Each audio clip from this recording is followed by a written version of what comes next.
네, 안녕하세요. 부동산 운에요. 진행의 김효선입니다.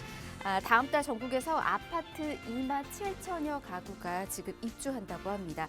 지난해 11월 대비해서는 42.5% 줄어든 물량이긴 하지만 이미 누적된 입주량이 풍부해서 입주 감소에 따른 시장의 영향은 크진 않을 것으로 또 분석이 되고 있다고 합니다.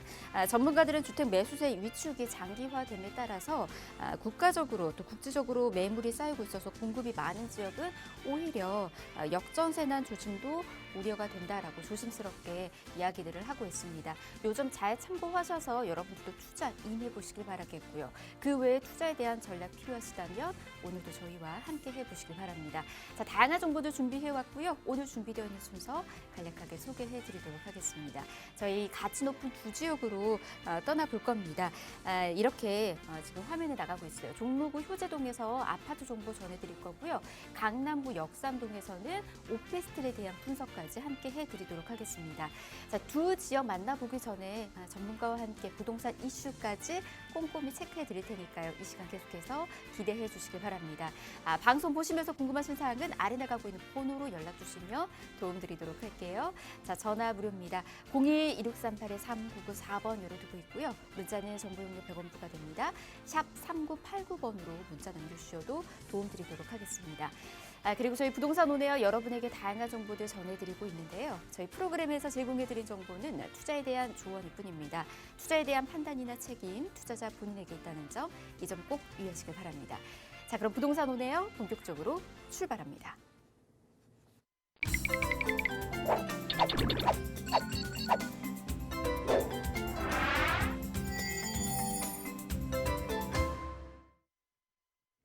네, 부동산 온에어 생방송으로 함께하고 계십니다. 먼저 부동산 시장의 핵심 이슈 짚어드리면서 그에 맞는 전략까지 세워드리도록 하겠습니다. 함께하는 전문가 소개해드릴게요. 강산 DNC의 박종호 소장 모셨습니다. 어서 오십시오. 네, 안녕하십니까. 강산 DNC의 박종호 소장입니다. 자, 오늘도 생활에 도움이 될 만한 부동산 정보에 대해서 설명을 좀 드려보도록 하겠습니다. 네. 자, 그러면 가장 먼저 저희가 만나볼 수 있는 정보부터 체크를 해드리도록 하겠습니다. 기본 계획, 이제 서울 도시 기본 계획과 관련된 이야기들 많이 좀 들어보셨을 겁니다. 2030 도시 기본 계획, 2040 도시 기본 계획 이렇게 각각 이야기들을 들으면서 도대체 어떤 이야기인지 그리고 이럴 때에는 어떤 식으로 전략을 세우면 좋을지 그에 대해서 좀 궁금하셨을 텐데 저희가 이 개념부터 먼저 좀 짚어드리도록 하겠습니다. 바로 설명 들어볼게요. 네, 자, 부동산을 투자하실 때요. 그 지역의 가장 기본이 되는 이 도시 기본 계획을 숙지하고 투자를 하시면 그만큼의 리스크를 줄이고 그리고 투자의 방향성을 잡는 그러한 투자의 방법이라 할 수 있겠는데요. 자, 지난 3월 달에 서울시는 서울시 향후 20년 동안 여러 개발 계획이 지침이 되고요. 자, 그리고 최상위 공간 계획이자 법정 계획인 2040 서울 도시기본 계획을 발표를 했습니다. 예전 2014년도에 발표한 2030 도시기본계획과 몇 가지 차이점들이 있는데요. 자, 그중에 핵심적인 요건 3가지 차이점만 제가 한번 설명을 한번 드려보면요. 가장 큰 차이점은 바로 새로운 용도지역제의 도입이라 할 수 있겠고요. 자, 그 연장선상에 35층 높이 규제가 큰 화두로 지금 화두로 되어 있습니다. 자, 그리고 서울 도심의 개발인데 서울 지역은 3개의 도심이 있는데요. 그중에 한양 도송이라 불리우는 서울 도심 지역은 여지껏 보존에 치중해왔지만 이번에 2040 서울 도시본계획에서 본격적으로 개발로 전환됐기 때문에 큰 차이점이라 생각하고 3가지 차이점에 대해서 제가 차근히 한번 설명을 드려보도록 하겠습니다. 자, 지난 7월 달에요. 오세훈 시장은 이 싱가포르에 있는 주거와 관광 그리고 업무 복합단지인 이 마리나원을 방문을 했는데요. 자, 이 마리나원을 방문을 하면서 서울시의 미래상을 다시 한번 제시했습니다.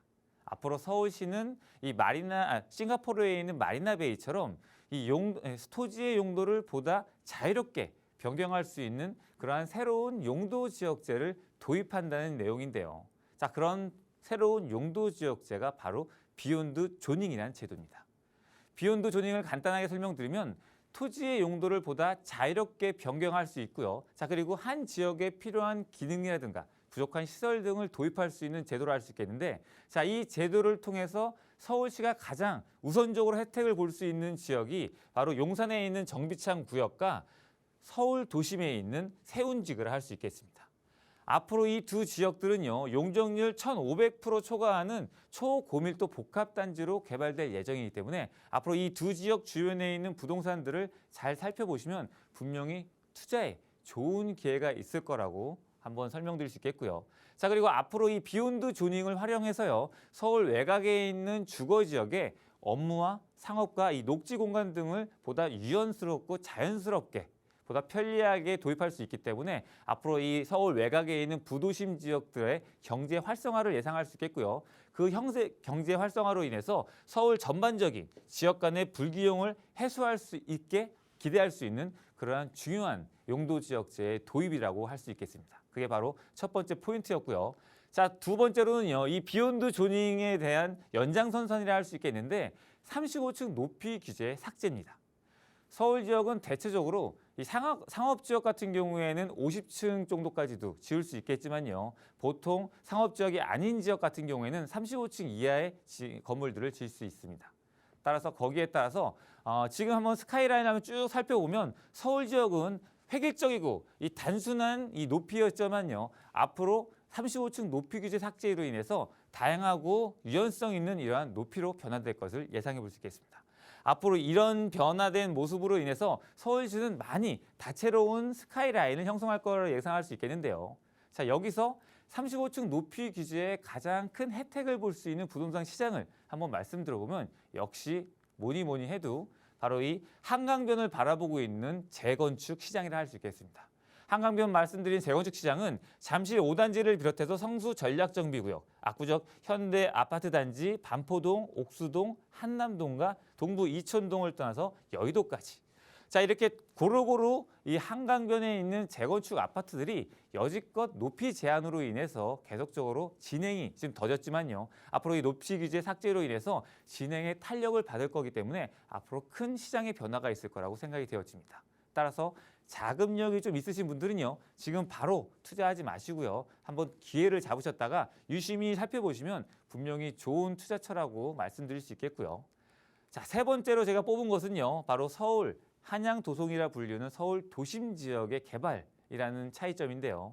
서울 지역에는 크게 세 가지 도심 지역이 있습니다.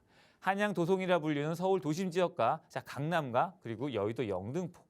이들 중에서 이 강남과 여의도 영등포 같은 경우에는 계속적으로 개발이 어느 정도는 이루어진 지역이지만 바로 이 서울 도심 지역은 이 도시 재생 사업에 의해서 여지껏 거의 한 10년 동안 이 개발보다는 보존에 치중해야 했기 때문에 계속적으로 노후되고 낙후된 시설이 그냥 방치가 되어 왔습니다. 자, 그러나 이것이 이번에 2040 서울 도시공계획에서 새로이 개발의 칼날을 펼치려고 합니다.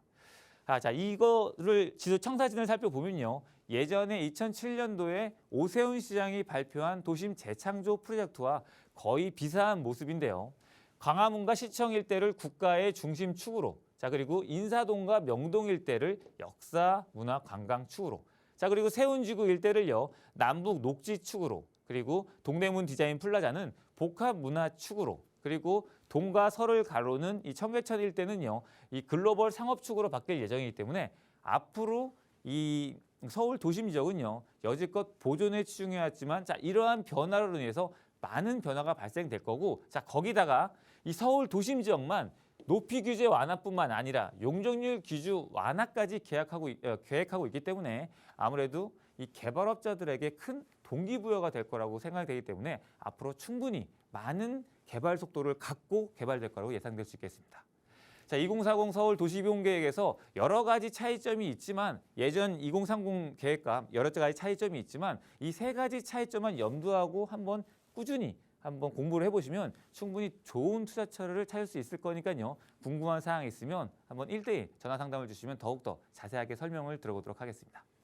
네, 1대1 개인 상담은 방금 이제 전해드렸던 2040 기본 계획의 핵심 지역 중에서 이제 수혜를 입을 수 있는 그런 지역들 분석과 함께 전략도 여러분들을 위해서 도움드리고 있습니다. 어떤 식으로 만나보실 수 있는지 저희가 간략하게 소개해드리도록 하겠습니다.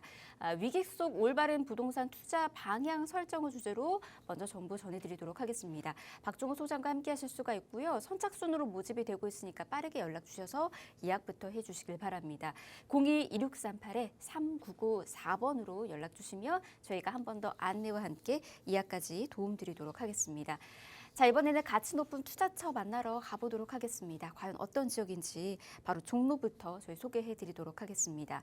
종로 5가역에 위치해 있는 아파트 정보이고요. 투룸으로 이루어져 있기 때문에 더더욱 희소성이 있다라고 보시면 될 것 같습니다. 자, 이거 좀 더 디테일하게 살펴보자면 1호선과 종로 5가역 그리고 1호선 4호선 동대문역 역세권에 위치해 있습니다. 시세는 4억 5,300만 원에서 4억 8,300만 원에 형성이 되어 있습니다. 자, 종로구 효재동에 위치해 있는 곳입니다. 자, 효재동은 어떤 입지를 자랑하는지 그리고 어떤 투자의 메리트가 있는지 요즘 바로 체크해 보도록 하겠습니다.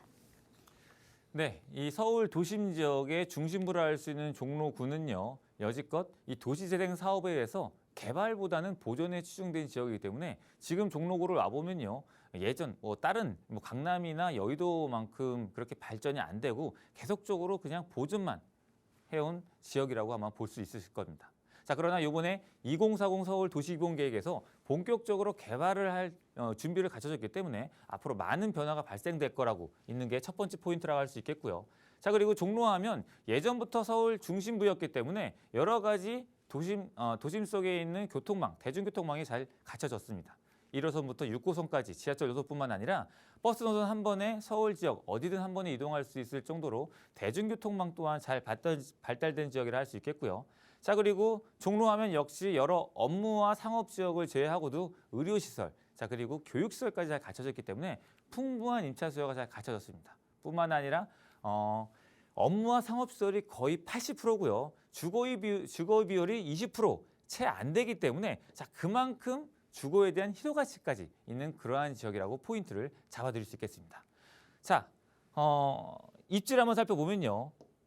종로 5가역 1호선과는 도보 한 4분 거리에 있다 보시면 되겠고요. 1호선과 4호선이 교차하는 동대문역과는 도보 한 5분 거리에 있는 역세권 지역이라 할 수 있겠습니다. 자, 그리고 지하철 노선으로 한정거 장치만 이동하시면 2호선이라든가 3호선, 5호선, 6호선 등 편리하게 이동 가능하기 때문에 자, 그만큼 주변에서 지하철 노선을 편리하게 이용할 수 있다라고 입지를 살펴볼 수 있겠고요. 자, 그리고 본 물건지에서 바로 인근에 있는 버스 노선을 이용하면 서울 전 지역 어디든 편리하게 이동할 수 있을 정도로 많은 버스 노선을 갖춰져 있습니다. 따라서 이 대중교통망에 대한 임차인의 만족도가 매우 높은 지역이라 할 수 있겠고요. 자, 그리고 청계천과도 바로 도보권에 있기 때문에 앞으로 이 청계천 개발에 대한 수혜를 보다 직접적으로 가져올 수 있는 그런 입지를 할 수 있겠고, 자, 그리고 일가를 마치고요.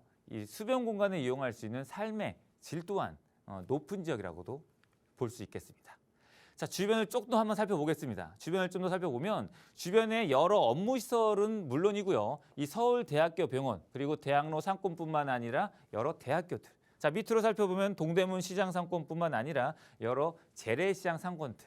이러한 업무와 상업시설로 꽉 차 있기 때문에 임차 수요 걱정 없는 그러한 지역이라고 주변에 살펴볼 수 있겠고요. 자, 그리고 무엇보다도 서울 도심 지역의 가장 큰 개발 계획이라 할 수 있는 바로 세운 재정비 촉진주구와도 바로 도보권에 있기 때문에 자, 그만큼 앞으로 개발 계획에 대한 수혜도 직접적으로 가져올 수 있는 그러한 입적 요건을 갖고 있다라고 확인해 볼 수 있겠습니다. 네, 주변 분위기, 입지 이렇게 먼저 체크를 해봤습니다. 일단은 교통망이 굉장히 크게 형성이 되어 있으니까 어디로든 이동이 굉장히 편하다는 장점 잘 체크해 보시길 바라겠고요.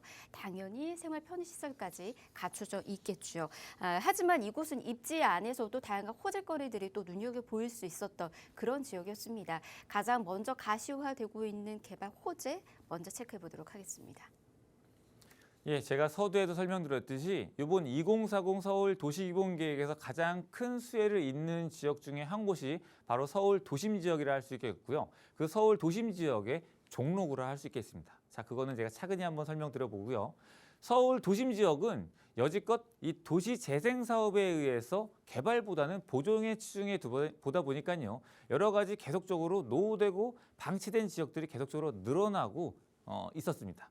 그중에 대표적인 것이 이 광화문 일대라든가요. 이 세운지구 일대. 자, 그리고 여러분들이 많이 알고 있는 창신동 같은 경우에 벽화거리로 유명하지만 도시 재생 사업으로 인해서 몇백 원대의 이런 시설을 투자를 했지만, 자, 그러나 이쪽 와보시면요. 주민들의 이 공공시설에 대한 불평, 불만이 매우 많은 지역이라 할 수 있겠습니다.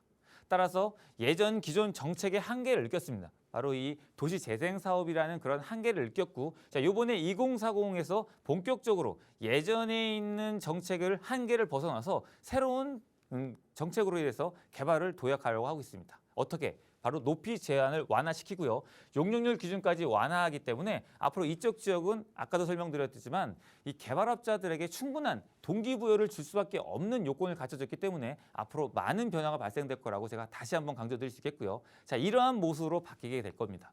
강원과 시청 일대는 도심 비즈니스 허브로, 인사동과 명동 같은 경우에는 관광 상업의 허브, 자, 그리고 세운지구 같은 경우에는 신사업 허브 일대로, 그리고 동대문 디자인 플라자 같은 경우에는 패션 뷰티 허브로. 자, 이 중에서요. 바로 광화문과 명동까지는 아무래도 관공서와 문화재들이 많다 보니까 어느 정도 개발에 대한 한계점이 있을 수밖에 없고요. 바로 본격적으로 개발될 곳은 세운지구와 바로 동대문 디자인 플라자 쪽이라 할 수 있겠습니다. 바로 본 종로구 효재동이 바로 이 세운지구와 이 청계천 일대를 가로지르는 바로 이 중심부, 바로 이 도보권에 있기 때문에 앞으로 여기에 대한 개발 호재에 대해서 보다 집중적으로 가져올 수 있는 그러한 영향력이 있는 입지라는 것을 다시 한번 강조를 드리겠습니다. 자, 그리고 주변에 있는 개발 호재에 대해서 좀 더 살펴보면요. 주변을 한번 살펴보면요. 경찰청 기동본부 자리는 이 서초구로 이전이 확정이 됐습니다. 자, 이전이 확정이 되면서 이 기동본부 자리에는요. 도심공항 터미널, 그리고 호텔 등 여러 숙박시설, 그리고 패션 관련된 상업시설들이 들어올 예정이기 때문에 앞으로 동대문 디자인 플라자와 함께 동대문 패션 거리를 더욱더 풍부하게 만들 거라고 예상해 볼 수 있겠습니다.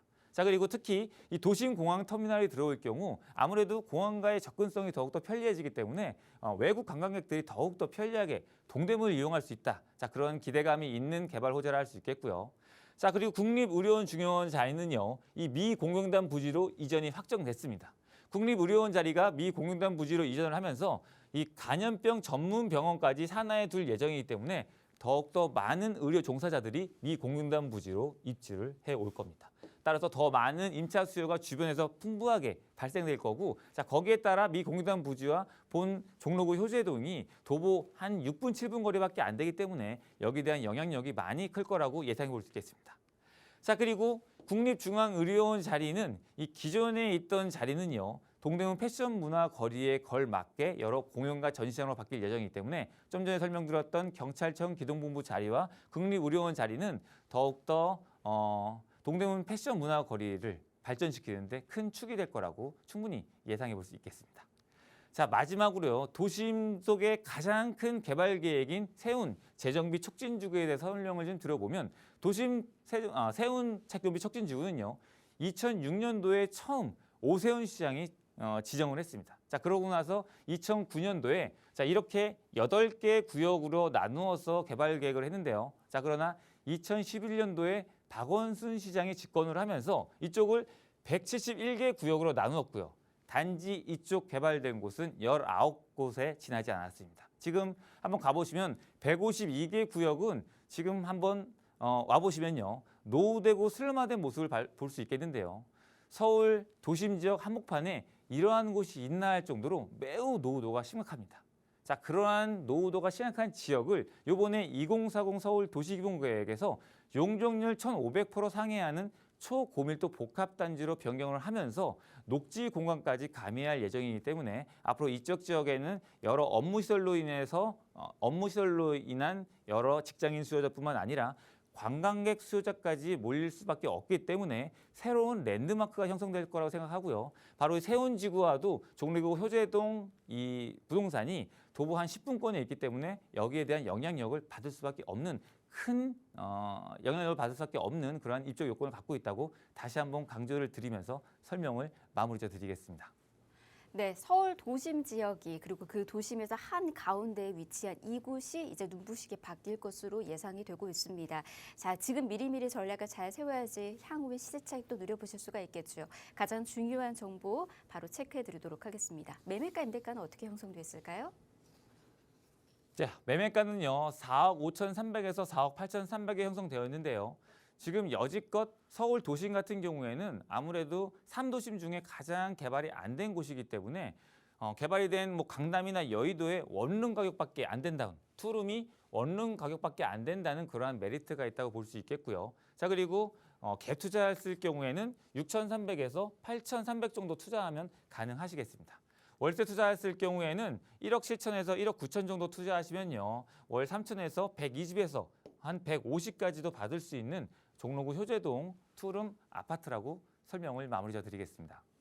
네, 귀한 아파트 정보 이렇게 전해드렸습니다. 효재동 여러분께서도 꼼꼼히 살펴보시길 바라겠고요. 계속해서 궁금하신 사항은 아래 나가고 있는 번호로 연락 주시면 이어서 도움 드릴게요. 02-2638-3994번 전화 무료로 열어두고 있습니다. 자, 다음 지역 갈게요. 이번에는 강남으로 저희 가보도록 하겠습니다. 역삼동에 위치해 있는 1.5룸 오피스텔이고요. 2호선 역삼권, 역삼역 역세권에 위치해 있습니다. 시세는 4억 6,500만 원에서 4억 7,500만 원에 형성이 되어 있습니다. 네, 이 지역도 바로 한번 체크를 해보도록 하겠습니다. 자, 이곳은 어떤 매력이 있는지 그리고 오피스텔이다 보니까는 오피스텔은 어떤 식으로 전략 수용을 좋을지 설명 들어보도록 할게요. 네, 이번에는 3도심 중에 한 곳인 강남 쪽으로 한번 넘어와 보겠습니다. 강남 하면요.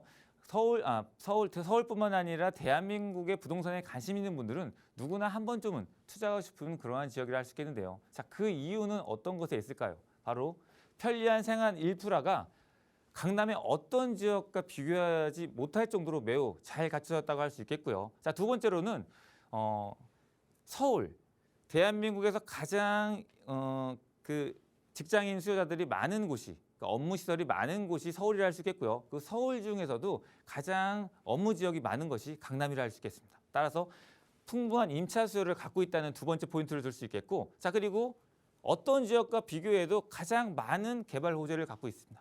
국제기로 복합지구라든가 영동대로 지하 사업, 그리고 뭐 강남구는 아니지만 바로 옆에 있는 서초구에 있는 경부고속도로 지하 사업이라든가 롯데칠성 부지의 개발, 이러한 모든 개발 계획들이 잘 갖춰져 있기 때문에 그만큼 많은 수요층이 갖춰졌다고 보시면 되겠습니다.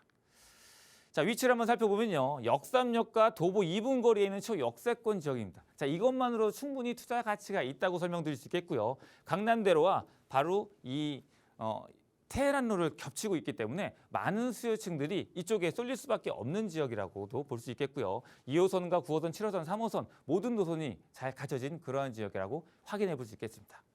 자, 그리고 강남 하면요. 왜 그렇게 유명하냐면요. 역시 개발 호재들이 많기 때문에 끊임없이 계속적인 수요층이 몰리는 지역이라 할 수 있겠습니다. 대표적으로 국제기로 복합지구의 개발과 경부고속도로 지하 사업과 롯데칠성 부지의 개발, 그리고 신분당선의 개발, 이러한 모든 개발 계획들이 바로 역삼동 인근에 발생되기 때문에 강남은 계속적으로 많은 인구수가 유입되고 거기에 따라 충분히 가치 상승은 일어날 수밖에 없는 그러한 지역이라 볼 수 있겠고요. 자, 그리고 대표적인 개발할 수 있는 이 단군 이래의 최대 개발 계획인 국제기로 복합지구 같은 경우에는 뭐 숙박과 업무, 컨벤션 등이 갖춰졌고요. 자, 뿐만 아니라 생산 유발 효과만 해도 3조 6천억 원, 일자리 창출 효과가 12만 명 정도 되기 때문에 앞으로 엄청난 많은 인구수가 이쪽 강남으로 쏠릴 거라고 예상해 볼 수 있겠습니다. 역시 현대차 글로벌도 국제적인 대단한 개발이라 할 수 있겠고요. 영동대로 지하 사업으로 인해서 앞으로 서울 지역뿐만 아니라 전국적인 교통망에 연결되어 있는 그러한 교통망이 삼성동 쪽에 있다고 보시면 되니까요. 앞으로 이쪽 쪽에 더 많은 수요층들이 강남구 삼성동 쪽으로 쏠리고 삼성동 옆에 바로 역삼동이라는 걸 한번 포인트로 잡아드릴 수 있겠습니다. 뭐 신분당선 사업이라든가, 자, 그리고 GTX 사업, 그리고 위례와 신사선, 이러한 모든 사업들이 계속적으로 발생되는 그러한 투자처가 확실한 강남구라고 말씀드리겠습니다. 자, 가격은요. 4억 6,500이고요. 4억 7,500까지 있습니다. 1.5룸이고 갭 투자할 경우에는 4,500에서 5,000까지 투자하시면 되겠고요. 월세 투자할 경우에는 1억 2천에서 1억 5천으로 월 2천에서 130에서 이것도 150까지 바라볼 수 있는 그러한 역삼동 1.5룸 오피스텔이라고 설명을 마무리 드리겠습니다. 네, 임대 수요층도 확실한 이곳입니다. 뿐만 아니라 대형 개발 호재까지 누려볼 수 있어서 많은 분들이 늘 투자의 1번지로 손꼽고 있는 곳이 바로 강남이죠. 그중에서도 역삼동에서 정보 전해드렸습니다. 궁금하신 사항은 아래 나가고 있는 번호 저희 열어두고 있으니까 이곳으로 연락 주시거나 1대1로 상담도 도움드리고 있으니까 우리 소장님과 함께 1대1 상담도 함께 나눠보시길 바랍니다. 위기 속 올바른 부동산 투자 방향 설정해 드리고 있습니다.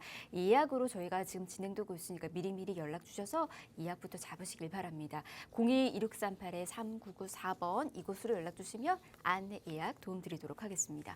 자, 저희 1부 이렇게 마무리하고요. 잠시 뒤 2부에서 가치 높은 지역 정보 또 전해드리도록 하겠습니다. 잠시만요.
네, 부동산 오네어 생방송으로 함께하고 계십니다. 2부 역시도 여러분들의 부동산 고민들 그리고 궁금증 풀 수 있도록 아래 나가고 있는 번호 열어두고 있습니다. 편한 곳으로 연락 주셔서 전문가와 함께 고민 상담 나눠보시길 바랍니다. 자, 전화부터 소개해 드릴게요. 02-2638-3994번 무료로 열어두고 있고요. 문자는 정보용료 100원 부과됩니다. 샵 3989번으로 문자 남겨주셔도 함께 도움드리도록 하겠습니다. 자, 그럼 2부의 문 열어보도록 하겠습니다. 2부 이 시간은요, 여러분들과 함께 부동산의 핵심 이슈 역시나 먼저 짚어드릴 거고 이후에 가치 높은 투자처로도 저희 떠나보도록 하겠습니다. 먼저 이슈는요, 재개발과 관련된 부분들 계속해서 탄력을 받고 있다 보니까 이와 관련된 전략들에 대해서 궁금증 알고 계시는 분들이 많이 계시는 것 같습니다. 재개발 어떤 식으로 해야 성공하는지 그리고 재개발에 있어서 탄력받은 투자처들은 어디가 있는지 이분과 함께 알려드리도록 하겠습니다. 함께하는 전문가 소개해드릴게요. 부동산 미디어 그룹의 박준영 소장 모셨습니다. 어서 오십시오. 안녕하세요. 부동산 미디어 그룹 박준영 소장입니다. 오늘은 좀 재밌는 주제를 가져와 봤는데요. 지금 부동산 경기가 굉장히 얼어붙어 있습니다. 그래서 지금의 상황을 2008년도 상황과 굉장히 비교를 많이 하실 텐데요. 그래서 2008년도와 2022년 어떤 점이 독일선상이 있는지, 그리고 뭐가 다른지, 그리고 어떤 점이 같고 어떤 점이 다른지를 알아야 우리가 22년, 2023년에도 대비할 수 있기 때문에요. 그거에 대해서 오늘 한번 알아보는 시간을 가져볼 텐데요. 2008년도는 대부분의 사람들이 리먼 사태라고 알고 있습니다. 서브프라임, 그러니까 프라임 론은 이제 신용 등급이 높으신 분들을 이제 담보대출을 해줬을 때, 그리고 서브프라임 같은 경우에는 이제 신용도가 낮은 서브프라임 론을 이제 말하는 건데요. 지금 이제 나온 계기가 미국에 이제 9.11 사태가 생기면서 이제 경기 침체로 인해서 통화량이 많아짐으로 인해서 미국에서 경기 부양책을 내놓은 게 이제 서브프라임 제도입니다. 그래서 서브프라임의 부실 사태로 이에 따른 파생 금융 상품들을 사들인 전 세계 금융회사들의 파산이 이제 계기가 됐는데요. 이거는 이제 비유량 주택 담보 대출의 우려가 현실화된 형태라고 볼 수 있겠습니다. 지금 이 사태들로 인해서 우리 지금 이제 이 사태들이 이제 금리 인상과 긴축이 이제 생기면서 금리 인상과 더불어서 이 금융회사들이 파산에 이르게 된 건데요. 지금과 우리 상황과의 관계가 조금 이제 많다라고 볼 수 있는 게, 지금 우리가 이제 통화량을 대폭 이제 늘렸었죠. 경기 부양을 하기 위해서 코로나 등의 상황 등을 통해서. 그리고 지금은 금리 인상 긴축 기간입니다. 그러면서 금리가 올라가면서 이게 이제 직격탄으로 이제 부동산에 영향을 미쳤다라고 알고 계실 텐데요. 사실 부동산 시장은 한 가지 이유만으로 크게 변동이 되거나 영향을 받지는 않습니다. 여러 가지 이유가 합쳐져서 그리고 그게 중복적으로 부동산 경기에 영향을 미치게 되는데요. 지금 리먼 사태 그리고 지금의 이 긴축 상태가 지금 우리 부동산 시장에 영향을 끼친 게 여러 가지 요건들이 이제 합쳐져서 만들어진 거기 때문에 그 요건들을 한 번 더 체크를 해볼 텐데요. 첫 번째는 이제 예전에 이제 글로벌 금융 위기 그리고 지금의 금융 위기가 되겠습니다. 두 번째는 장기간에 이어진 부동산 가격의 상승이 될 텐데요. 2008년 같은 경우에는 2000년부터 약 8년간 상승이 지속됐고요. 2022년도는 2012년부터 약 10년간 상승이 됐습니다. 부동산은 주기율표가 있는데요. 상승과 하락의 곡선이 있습니다. 이 기간을 대략 4년 정도로 평균을 내봤을 때 지금 이제 8년이라고 하는 기간, 10년이라고 하는 기간은 이례적으로 길었던 상승기라고 볼 수 있겠습니다. 그렇기 때문에 이제 대부분의 경제학자 분들께서 한 3, 4년 전부터 부동산 폭락론을 좀 제기를 하셨었는데요. 4년 만이 2022년도에 좀 영향이 좀 나오고 있죠. 근데 지금 이제 이런 이례적으로 이 주기가 긴 상승장에서는 어느 정도 하락기를 좀 예상해 볼 수 있기 때문에 좀 예상됐었던 이제 하락기다라고 보실 수 있겠고요.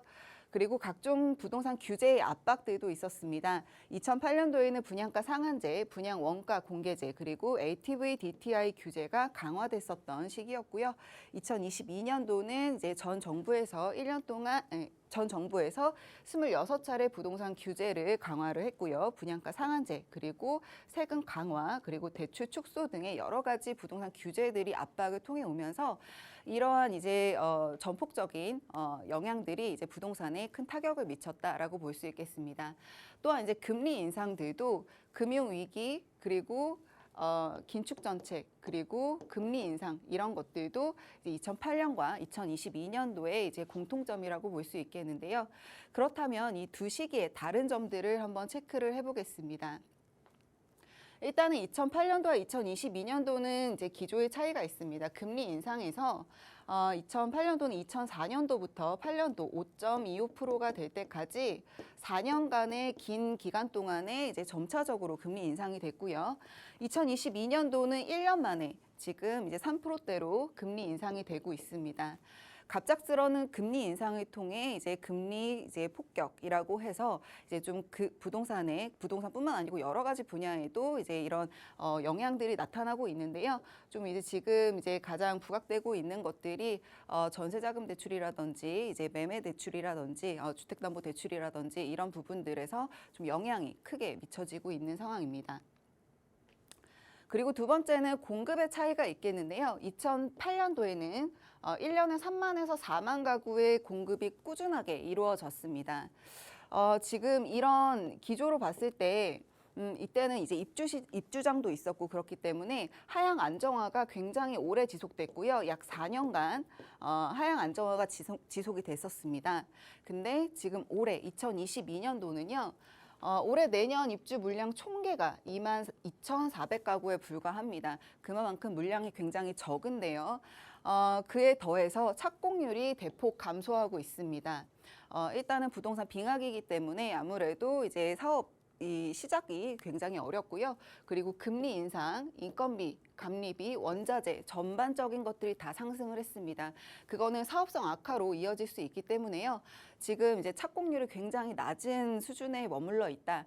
이 착공률이 이제 낮아지는 거는요. 어떤 영향을 주냐면 이 부동산은 바로 우리가 만들어서 팔거나 사거나 할 수가 없는 부분이기 때문에 기본적으로 3, 4년의 기간이 필요한 이제 시장이 이제 부동산 시장이다라고 할 수 있겠는데요. 지금 착공률이 감소를 하고 지금 이제 지어지는 집들이 없다라고 한다면 3, 4년 이후에는 이에 대한 좀 요구가 굉장히 늘어날 것으로 보여지고 있습니다.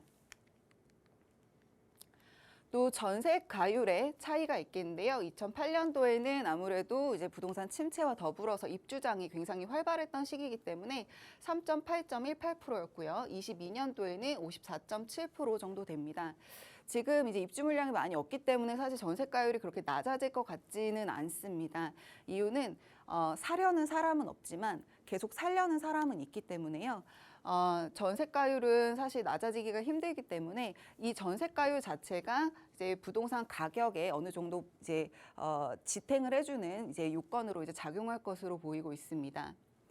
또 이제 속도를 볼 수 있겠는데요. 2008년에 비해 금리 인상의 속도, 그리고 부동산 경기 경직의 속도, 그리고 이제 미디어를 통해서 시장에 반영되는 속도가 이례적으로 빠릅니다. 이렇게 빠르다는 거는 이제 내려가는 속도가 빠르다는 거는요. 또 올라가는 속도도 빠를 수 있기 때문에 그런 점도 좀 유의 깊게 보셔야 되는 부분이 있고요. 지금 이제 회복하는 기간도 짧을 것이라고 대부분의 이제 전망을 하고 있습니다.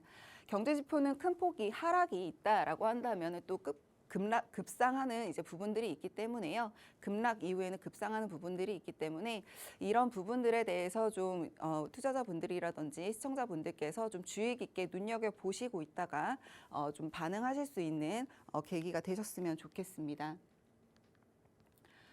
악화되는 부동산 공급량에 따른 급등 충격에 좀 대비를 해야 되겠습니다. 지금 착공률이 급격하게 이제 저하가 되고 있고 지금 새로 이제 입주할 수 있는 공급 물량이 없는 것으로 이제 계속 나오고 있기 때문에요. 공급량 부족 문제는 현재가 아닌 3, 4년 후부터 본격적으로 드러나게 됩니다. 이거는 이제 이 착공률이라든지 새로운 신규 공급 주택에 대한 요구들로 이제 나타날 텐데요. 그렇게 되면은 이제 착공률 상승으로 연결이 될 수 있기 때문에 부동산 상승 압박이 더욱 강해질 것으로 보여지고 있습니다. 사실 서울 전 지역에는 노후된 주택들이 굉장히 많기 때문에요. 새로운 주택들 그리고 이제 신규로 들어오는 주택들을 굉장히 이제 원하는 그 수요층이 굉장히 많기 때문에 이거는 서울 전 지역으로 이제 대두될 문제로서 좀 이제 주요하게 좀 시간이 지나면 지날수록 더욱더 중요해질 것으로 예상이 되고 있습니다. 그래서 지금 이제 우리가 좀 준비를 해야 될 거는요. 소액 자금 기반의 재개발 재건축 투자가 좀 기반이 돼야 된다. 서울 지역의 재개발 재건축 투자가 어느 정도 기반이 돼야 된다. 그리고 이제 그러기 위해서는 초기 투자를 위한 수익률도 이제 감안을 해야 될 텐데요. 사실 이제 재개발 재건축에 투자를 하시기를 원하시지만 내가 지금 가지고 있는 자금이 크지 않기 때문에 실질적으로 들어가실 수 없으신 분들이 이제 대부분이기 때문에요.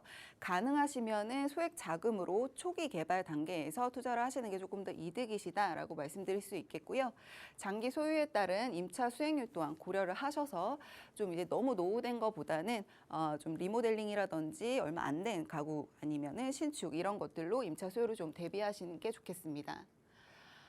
그러기 위해서 모아타운을 좀 이제 추천을 드릴 텐데요. 모아타운은 지금이 정말 기회입니다. 지금 이제 약 5년 동안 100개 지역을 선정해서 진행이 될 텐데요. 이거를 이제 법정 요건도 완화를 해줬고요. 지금 가로주택 정비사업 같은 경우에는 소규모이기 때문에 이 인프라 시설이 굉장히 부족합니다. 그런 단점들을 해소하기 위해서 지하주차장, 어린이집, 도서관, 커뮤니티 등을 구축을 해줬고요. 굉장히 이제 대단지형 아파트처럼 여러 가지 시설들이 들어가게 될 예정입니다. 그리고 개발 기간도 굉장히 단축이 됩니다. 통상적인 재개발 기본 이제 시간보다도 반 이상 축소가 될 예정이기 때문에 4년에서 6년 정도로 예상이 되고 있는데요. 현재 진행되고 있는 모아주택 같은 경우에는 더 빠르게 진행되고 있는 거를 좀 알 수 있겠습니다. 권리 선정의 기준도 굉장히 중요할 텐데요. 지금 이제 이 모아타운은 소유권 등기 이전 기준이 아니고요. 착공 신고 기준이고요. 그리고 주의하실 점은 빈집 및 소규모 주택 정비 특례법이 일부 개정되어서요. 2022년 8월 4일 이후 투기 과열 지구 내 가로주택 정비 사업과 소규모 개발 사업도 조합 설립 이전에 소유권 이전을 하셔야 됩니다. 그거는 착공 신고가 아니고요. 소유권 이전을 하셔야 됩니다. 이렇게 지금 모아타운까지 알아봤는데요. 지금 재개발에 대해서는 좀 주의 깊게 보셔야 되는 시기다라고 말씀드릴 수 있겠습니다. 네, 재개발 많은 이야기들이 오고 가고 있는 시기이지만 이렇게 탄력 받았을 때 조금 더 주의를 우리가 기울이고 전략을 세워 나가야 되는 거 잊지 마시기 바랍니다. 다양한 재개발 사업 중에서도 이제 모아타운과 관련된 사업들도 가시화되고 있는 만큼 이 부분까지 여러분께서도 좋은 포트폴리오 한번 삼아 보시길 바라겠고요. 더 궁금하신 사항은 저희가 세미나 통해서 정보들 전해드리고 있으니까 세미나 함께 해보시길 바랍니다. 자, 준비되어 있는 세미나 소식 간략하게 소개해드리도록 할게요. 지금 부동산 고수가 투자하는 방법을 주제로 정보 전해드리고 있습니다. 화요일과 일요일 오후 1시에 만나보실 수가 있고요. 이 세미나는 선착순으로 모집이 되고 있습니다. 10분만 모시고 있으니까요. 원하신다면 빠르게 연락 주셔서 예약 잡으시고 참여해 보시길 바랍니다. 참여 원하신다면 02-2638-3994번 아래 지금 번호 나가고 있죠. 이곳으로 저희가 연락 주시면 예약 도움 드리도록 하겠습니다. 자, 그러면 이제 재개발 사업과 관련해서 탄력 받아 있는 지역들 지금부터 만나러 가보도록 하겠습니다. 첫 번째 지역 바로 한번 설명 들어볼까요? 네, 첫 번째 지역 동대문구 답심리동 투룸 다세대 주택인데요. 지금 이제 동대문구는 동북권 교통의 중심지입니다. 그리고 교통의 호재 또한 굉장히 많이 있는데요. 특히나 이제 GTX 같은 경우에는 이제 B노선과 C노선의 교차, 이제 환승역이 되겠죠. 교차 지점이 이제 이 동북권 동대문구 이제 청량리역으로 들어가게 된다라는 점. 그리고 동대문구 대규모 재개발 사업들이 지금 현재 계속 활발하게 진행 중입니다. 그리고 신형 그 수요가 굉장히 풍부한데요. 지금 여기 같은 경우에는 이제 2030 세대 직장인 학생들의 임차 수요가 굉장히 풍부한 지역이고요. 서울 중심권 중에 저평가된 지역으로 굉장히 알려져 있습니다. 그렇기 때문에 지금 들어가시기에 굉장히 좋은 지역이다라고 보실 수 있겠고요. 지금 보시면 아시겠지만 청량리 역세권 개발, 그리고 왕십리 뉴타운, 답십리 뉴타운 등 여러 가지 지역들의 지금 재개발이 굉장히 이제 활발하게 이루어지고 있습니다.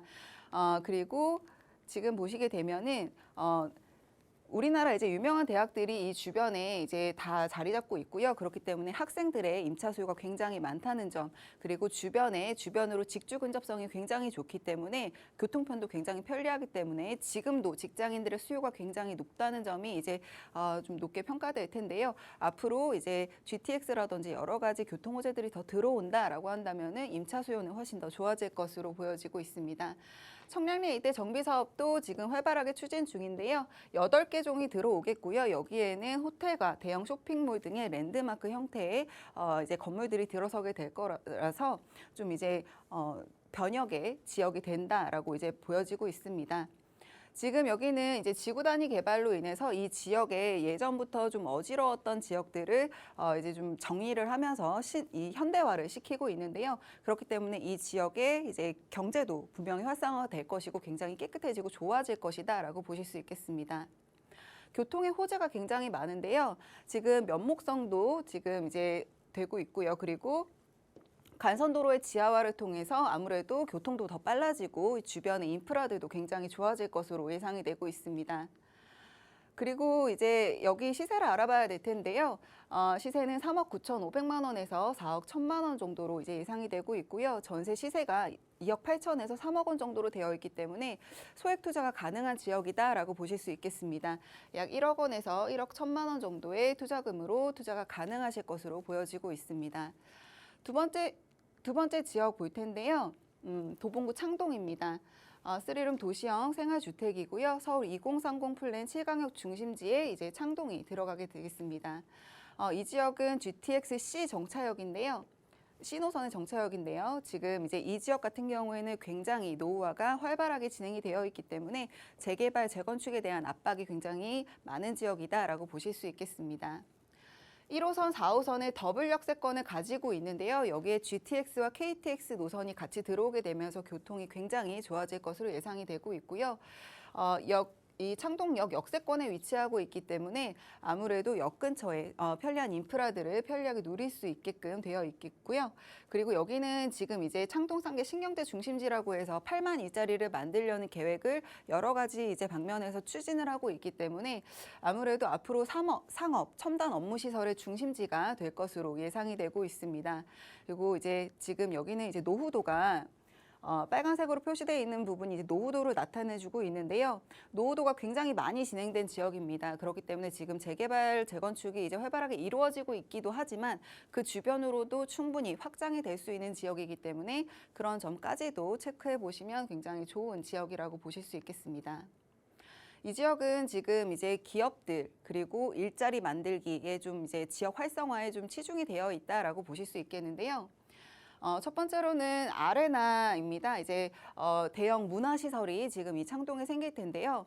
아무래도 공연시설뿐만이 아니고요. 대형 영화관까지도 이 지역으로 이제 들어오게 될 거기 때문에 이 외국인 관광객 유치를 위한 이제 유동 인구뿐만 아니고 이 지역 자체로의 일자리도 이제 많이 창출될 수 있는 아레나 문화 이제 복합 문화시설이 이 지역에 대규모로 생길 예정입니다. 그리고 창동 차량기지 그리고 면허시험장 부지가 이제 이전을 하면서 여기에 제2의 코엑스 규모의 비즈니스 벨트를 조성하게 될 텐데요. 바이오 메디컬 복합단지로 이제 도약을 하고 그리고 이제 의료 R&D 센터까지 들어오게 된다면은 부가가치가 굉장히 높은 산업들이 이 지역으로 밀집되어 들어오면서 아무래도 일자리 그리고 좀 고액 연봉의 일자리들이 이 지역으로 들어오게 되면서 주변 인프라들도 더 좋아질 것으로 예상이 되고 있습니다.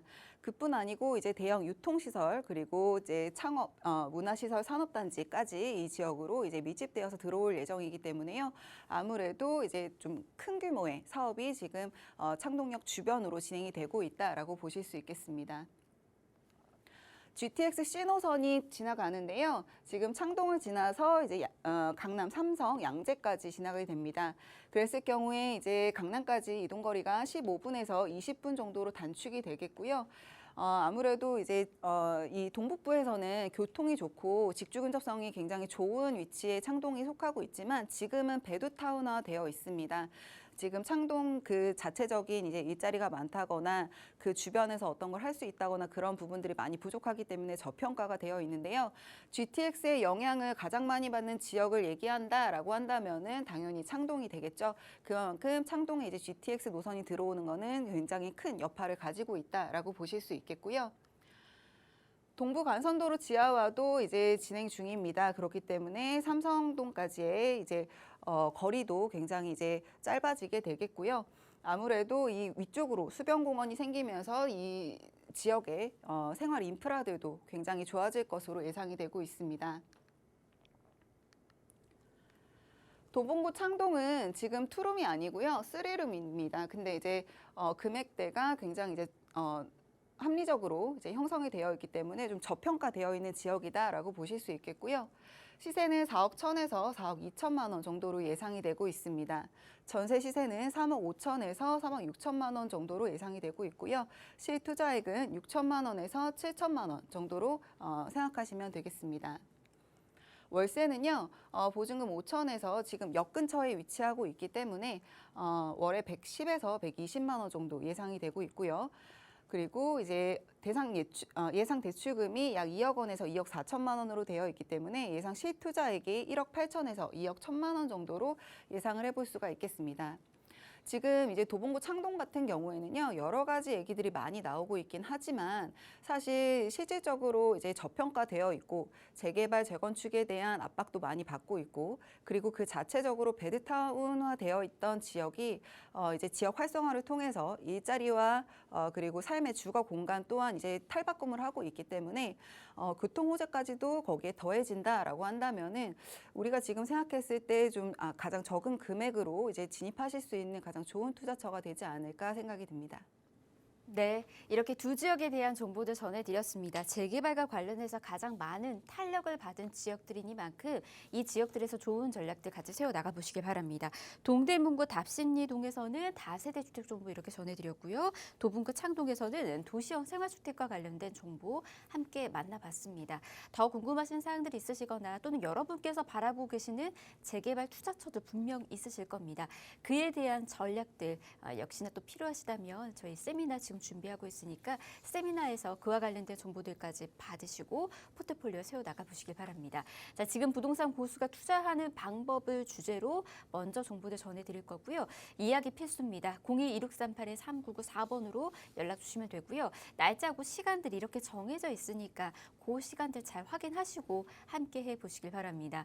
계속해서 여러분들을 위해서 저희가 아래나가고 있는 번호는 방송이 끝나고 난 이후에도 열어둘 테니까 혹시라도 놓치셨던 분들은 걱정 말고 연락 주시면 되겠습니다. 02-2638-3994번 무료로 열어두고 있도록 하겠습니다. 자, 부동산 오늘 저희가 준비한 소식 오늘 여기까지고요. 아울러 저희 프로그램에서 제공해드린 정보는 투자에 대한 조언일 뿐입니다. 투자에 대한 판단이나 책임, 투자자 본인에게 있다는 점, 이 점 꼭 유의하시길 바랍니다. 저희 내일 오후 이 시간 다시 찾아올게요. 함께해 주신 여러분 고맙습니다.